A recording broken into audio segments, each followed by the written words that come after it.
салом бинандагони азиз, барномаи ахбор аз студияи марказии радиои Озодӣ тақдими шумо мешавад ва ман Шалои Гулхоҷа ҳастам ҳамроҳатон. Нахуст таваҷҷӯҳ кунед ба сархати мавзӯи барномаи имрӯз 1 июн.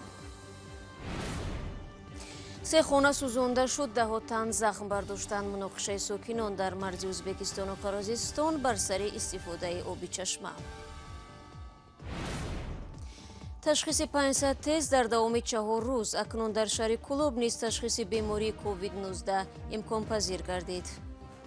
кадом муассисае набошад, мо ба роҳбари он муассиса равон мекунем ва роҳбари он муассиса ба ӯ шаҳрвандон ки ҷавоби ташхиси онҳоро мерасонад.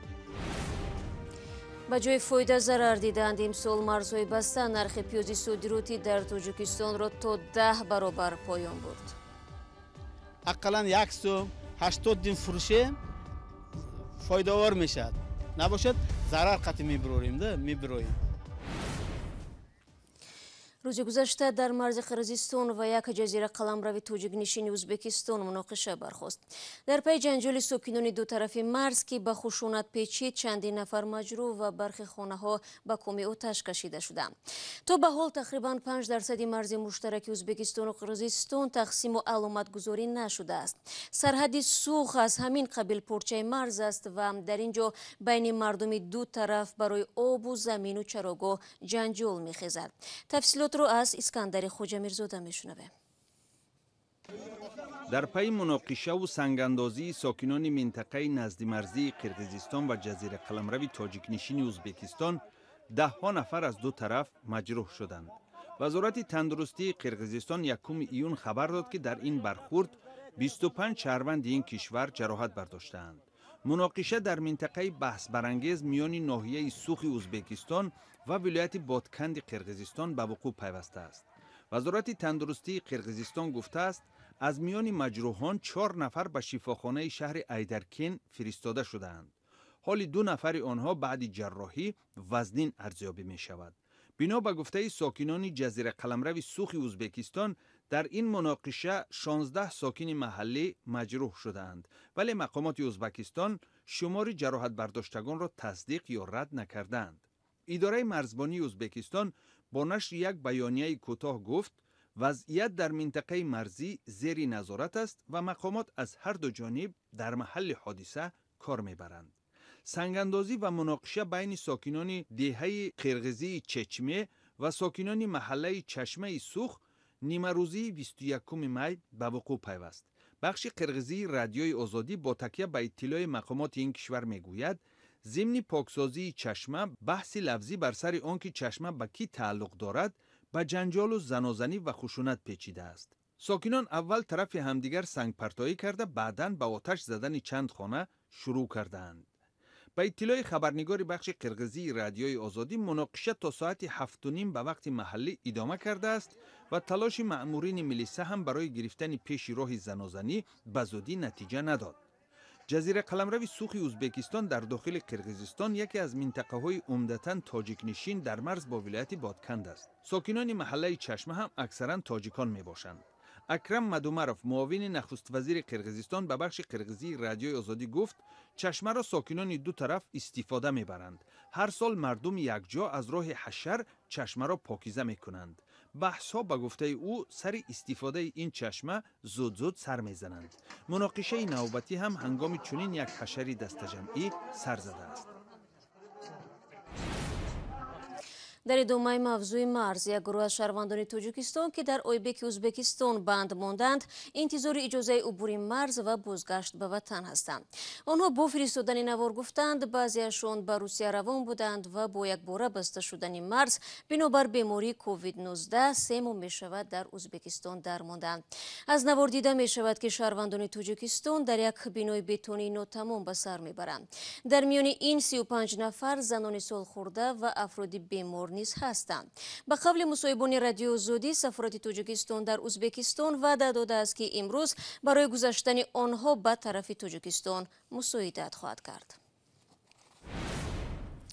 رو میاریم با موضوع دیگر. وزارت تندرستی تاجیکستان با اعلان آمار نو گفت که روز گذشته باز 123 کسی دیگری آلوده به کرونا ویروس آشکار شده است. به همین ترتیب شماره عمومی بیماران به 3930 نفر رسید.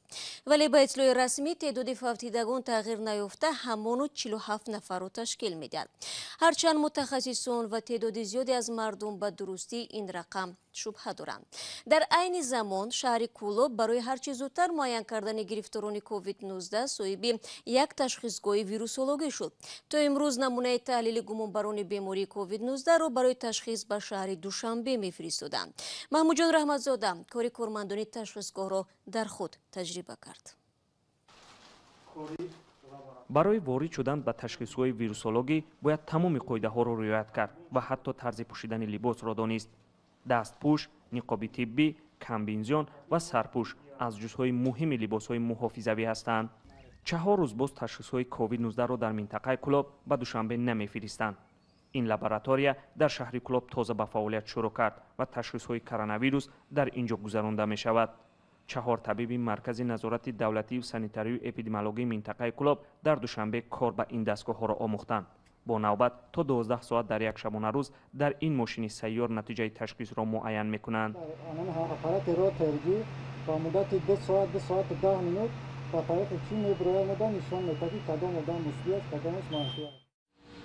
امرالدین سراج‌الدین مدیر آزمایشگاه ویروسولوژی مرکز نظارت دولتی و سانیتاری و اپیدمیولوژی منطقه کلوب میگوید تشخیص کرونا ویروس یا کووید 19 در اینجا با اصول تسر گذرانده می شود و در 5-6 ساعت نتیجه تشخیص را به صاحبانشان برمیگردانند.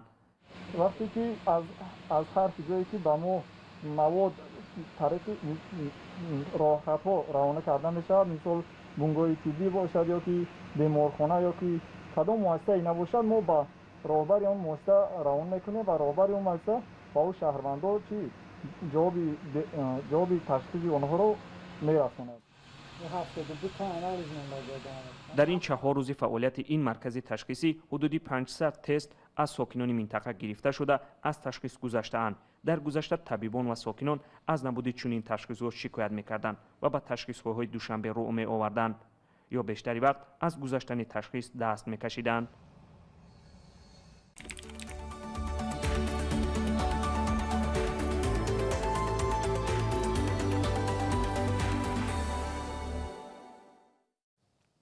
خروج بیماری کووید 19 در کشورهای منطقه و بسته شدن مرزهای میان کشورها به نرخ پیاز صادراتی تاجیکستان تاثیر گذاشته است.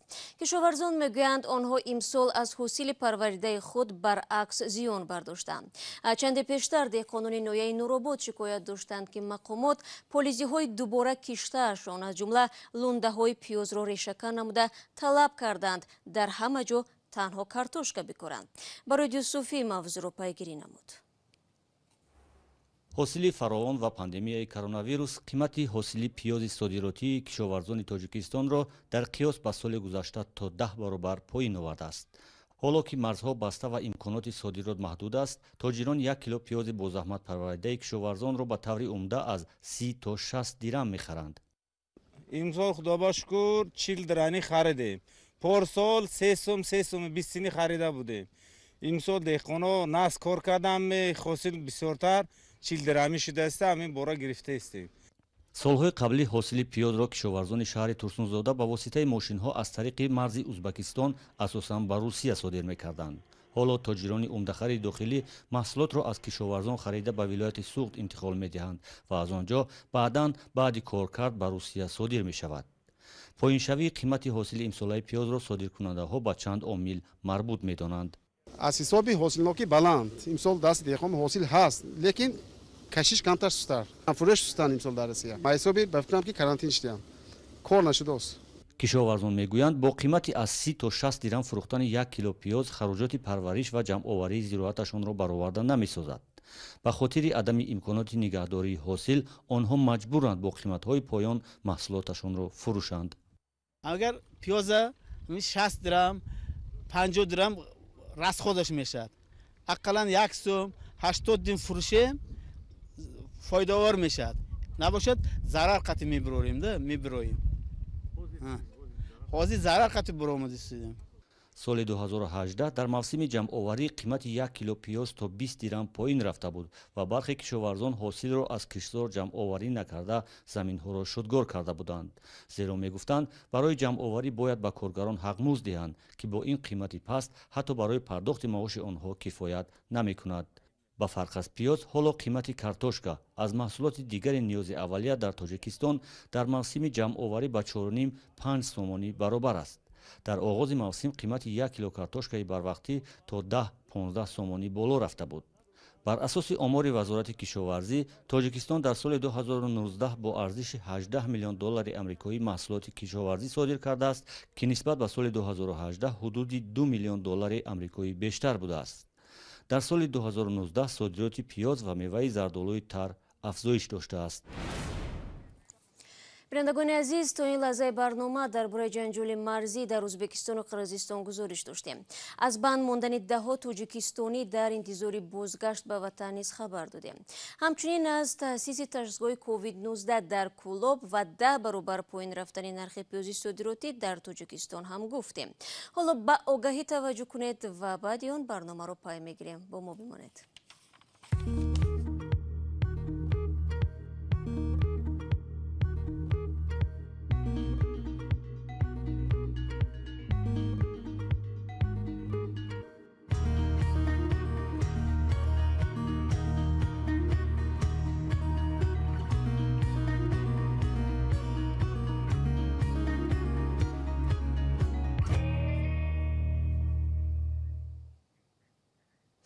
бозам бармегардем ба мавзӯи COVID-19. густариши коронавирус дар кишварҳо на танҳо ба кишоварзони тоҷик зарар овард, балки намояндагони даҳҳо касбу ҳунарро ҳам бекор гузошт.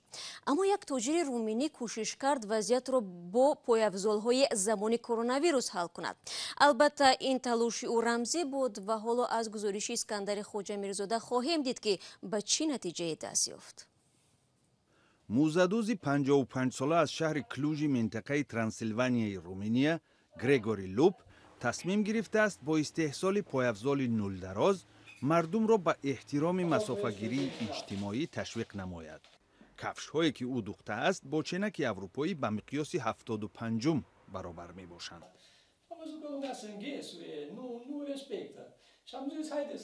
ман мушоҳида кардам, ки мардум ҷамъ шуда ба қоидаи масофагирии иҷтимоӣ аҳамият намедиҳанд. ба худ гуфтам, ки онҳоро ҷазо хоҳам дод. шояд ба касе ин шакли пойафзол писанд ояд ва бо ин роҳ ӯ масофаи иҷтимоиро риоя намояд. луб ки 39 сол инҷониб пойафзол медӯзад, мегӯяд, агар ду нафар бо пойафзоли миқёси 75 рӯ ба рӯи якдигар қарор гиранд, масофаи байни онҳо 1,5 метрро ташкил хоҳад дод. ӯ корхонаашро дар соли 2001 боз намуда, дар баробари фурӯши кафшу мӯзаи оддӣ бо таҳияи пойафзоли фармоишӣ барои ҳунармандони опера ва гурӯҳҳои ҳунариву рақси миллӣ машғул аст. сирояти коронавирус боиси лағви ҳунарнамоиҳову ҷашнвораҳои ҳунарӣ гардида, тиҷорати лупро бо бунбаст мувоҷеҳ кард.